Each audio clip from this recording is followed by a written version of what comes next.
આજે આપણે બનાવવાના છીએ હેલ્ધી અને ટેસ્ટી બિસ્કિટ ભાખરી પિઝા. આજે આપણે બનાવવાના છીએ બિસ્કિટ ભાખરી પિઝા. તેના માટે મેં અહીંયા ભાખરી લઈ લીધી છે. ભાખરીની રેસીપી મેં આગળના વિડીયોમાં શેર કરેલી છે. ટામેટા, કેપ્સિકમ, ડુંગળીને મેં કટ કરીને લઈ લીધા છે. બાફેલી મકાઈ, 2 ચમચી જેટલી શેઝવાન ચટણી. શેઝવાન ચટણીની રેસીપી મેં આગળના વિડીયોમાં શેર કરેલી છે. પિઝા ટોપિંગ, કેચઅપ અને ઓરેગાનો ચીલી ફ્લેક્સ લઈ લીધા છે. એક પેનમાં આપણે થોડું તેલ એડ કરીશું. વધારે તેલ એડ કરવાનું નથી. ત્યાર પછી આપણે ડુંગળી, કેપ્સિકમ, ટામેટા હતા તેને આપણે એડ કરીશું.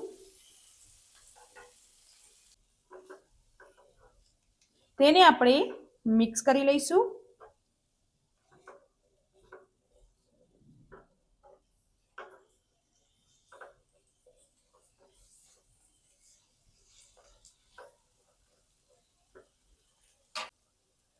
ત્યાર પછી આપણે થોડું મીઠું એડ કરીશું.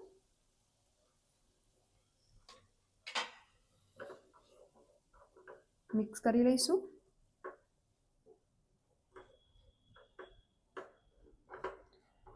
વેજીટેબલને આપણે વધારે ચડવા નથી દેવાના.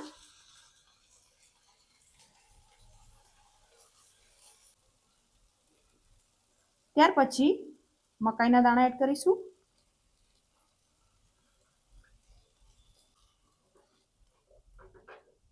તેને આપણે મિક્સ કરી લઈશું.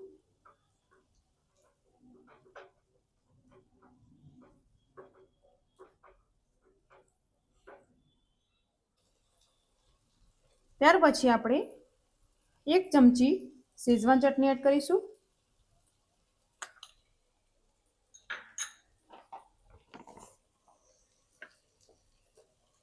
અને 1 ચમચી જેટલો કેચઅપ એડ કરીશું.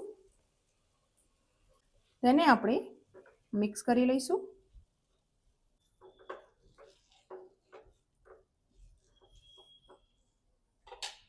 હવે આપણે તેમાં તીખાસ પ્રમાણે ચીલી ફ્લેક્સ એડ કરીશું.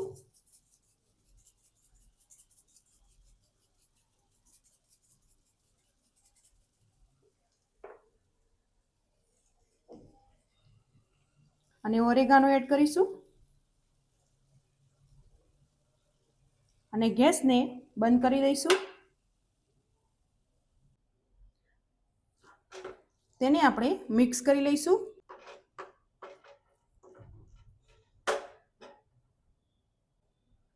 હવે આપણે વેજીટેબલ્સને ઠંડા થવા દઈશું.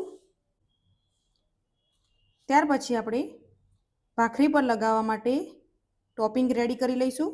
તેના માટે 1 ચમચી જેટલી શેઝવાન ચટણી, પિઝા ટોપિંગ એડ કરીશું 1 ચમચી જેટલું.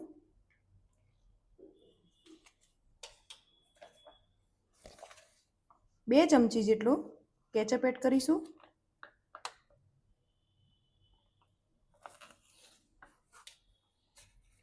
તેને આપણે મિક્સ કરી લઈશું.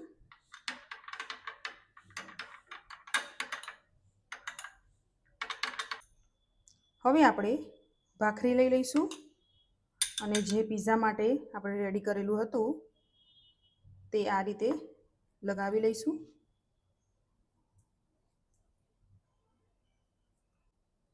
હવે આપણે તેના પર વેજીટેબલ એડ કરી દઈશું.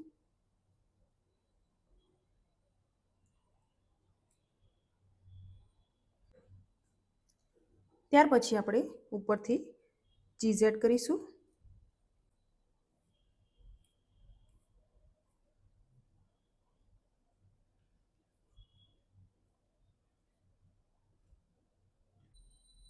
હવે આપણે એક તવી લઈ લઈશું. તેને આપણે ધીમા ગેસ ઉપર ગરમ કરી લઈશું. ગરમ થઈ જાય તે પછી આપણે પિઝા એડ કરીશું અને તેને આપણે ઢાંકણથી ઢાંકી દઈશું.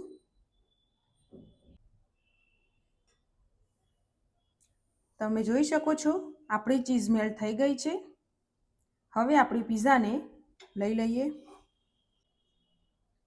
ત્યાર પછી આપણે ઉપરથી ચીલી ફ્લેક્સ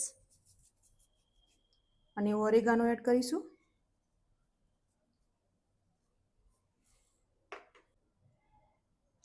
એકદમ ટેસ્ટી અને હેલ્ધી પિઝા આપણા રેડી થઈ ગયા છે.